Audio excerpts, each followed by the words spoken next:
Benny came home from school all excited. Mom, Mom, Mom, Mom, Mom. Guess what we learned about in school today? Condominiums. You mean like apartments, I ask? No, he says, the kind you use for sex. A while back, I had to sign a permission slip for him to participate in his 5th grade class's sex ed program. Talking to my sons about sex was going to be a difficult job for a single mom, so I was really happy about this. I wanted them to have all of the information possible to prevent any chance of a teen pregnancy or sexually transmitted disease. I think you mean condoms. Yeah, he says. Well, did they show you one, I ask? No, he says. Nothing like a teachable moment, I think, and ask him if he'd like to see one. He does, and I make a huge mistake. I bring out the paper bag full of them that I got at the clinic. Oh my God, he screams, why do you have so many? That asshole Larry brought them here, didn't he? No, I say in defense of my ex-boyfriend, they're mine. Another mistake.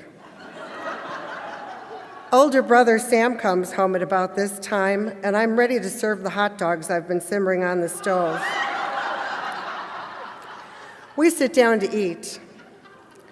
I take a condom out of the package and explain that they fit over a man's penis. It's so big, he cries. How could anyone fit into that? I could, says 13-year-old Sam as he hops his naked hot dog across his plate. I fake a sneeze to hide my laughter. And then it dawns on me that I better find a reasonable way to end this conversation because I have to drive Ben and 3 of his friends to basketball practice in about 10 minutes. Look, Benny, these aren't illegal.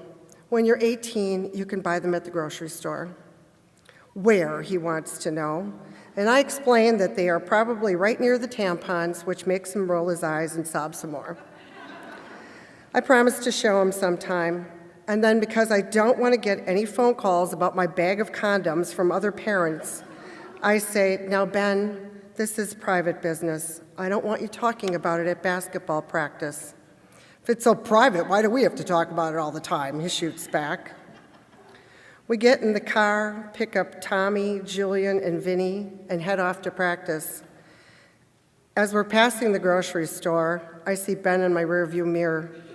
He's raising his eyebrows up and down in a Groucho Marx sort of way. Hey guys, he says, do you know what you can get at this grocery store? Ben, what did I tell you? I warn, but not before he whispers, condoms. 2 years later, I am home from work a little earlier than usual and intercept the mail carrier.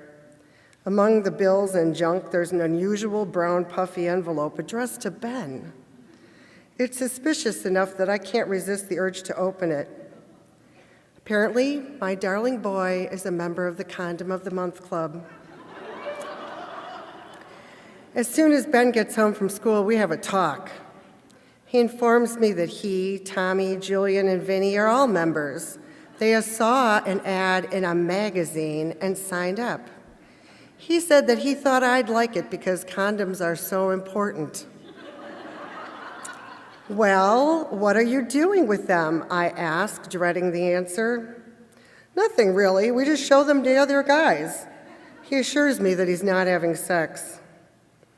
I cancel his membership and have a chat with the other parents, but I'm glad that he's comfortable with condoms. When the time comes, I want to make sure he'll use them. A few years later, as a sophomore in high school, Ben has to give a how-to speech in his English class. He asks me if he could demonstrate how to use a condom. If it's okay with your teacher, I say, thinking this is good information for teenagers to have. Miraculously, the teacher agrees and gets every parent to agree too. The night before the speech, we go to the grocery store. Ben picks Trojan brand condoms and the longest bananas in the produce aisle. We spend the evening on the weirdest mother-son activity ever,